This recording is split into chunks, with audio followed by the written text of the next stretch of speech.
Good Saturday morning, everyone. I hope this finds you well and living your very best life in Jesus Christ.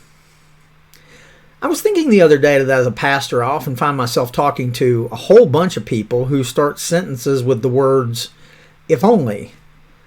Oh, Kevin, if only I had a better job. If only I had more time. Oh, if only I had a decent car. If only I could find that special someone. If only I had. If only I could. Their world seems to be populated with wishes for a better life based upon their want of something else to fulfill their life or make them happy and successful.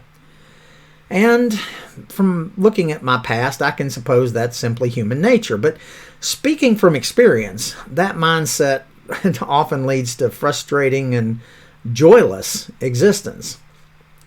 Let me ask you a question. If you could paint a portrait of your version of the good life, what would it look like?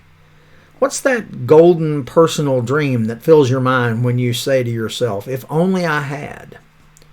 What's the one thing in your life that tells you, that you tell yourself, the one thing that would make you happy? You see, it's really tempting to associate the good life with something physical. Perhaps it would mean living in a certain place or getting a job that you've always dreamed of. Maybe it means having a special relationship with that special person. Maybe for you it earning a certain amount of money. Maybe it would be looking a certain way physically or experiencing a certain level of physical health.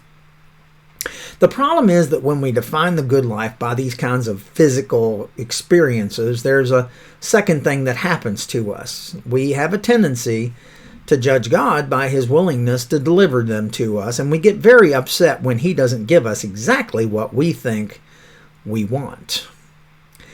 We unwittingly begin to evaluate God's goodness by whether or not He gives us the things we've got our heart set on. But often God doesn't give us the things we've got our heart set on precisely because we've set our hearts on them, because they're in our way between Him and God. You see, because we've set our hearts on them, they're a spiritual danger to us.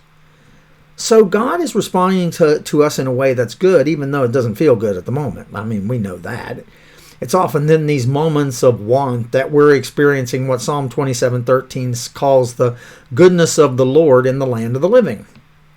Because He loves us and because He's good, God keeps from us those things that fight for control of our hearts and therefore fight for the place that, frankly, He's only supposed to have. I mean, if you ask Landry what he wants for a snack, it's almost invariably something that's bad for him. He says, well, he'll come up and he'll say, Nana, I'm hungry. I want a candy bar. I want a can of soda. I want a bowl of ice cream. I want sugar-laden cereal. So what's Nana's response? Well, okay, honey, I'll make you a peanut butter sandwich with some apple slices. That's normally when the whining starts.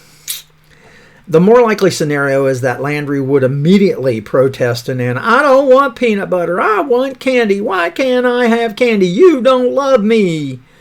And at that moment, Landry is probably not considering Nancy the example of his ideal of a loving and caring Nana.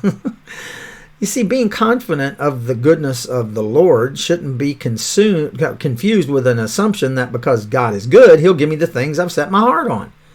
In actual fact, a lot of times it's the exact opposite. I've often said from the pulpit, and before that I said as a teacher, God is not and never has been a vending machine to deliver us our wants.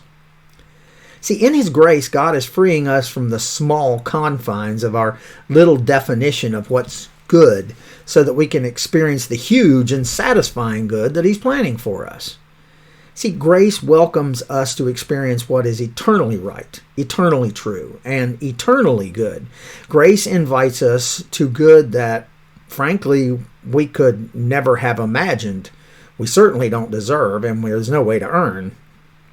I mean, don't get me wrong, it's nice to have a nice house and a comfortable life, but it's even better to come to a place where we no longer need those things to feel really good about our lives and our place with God.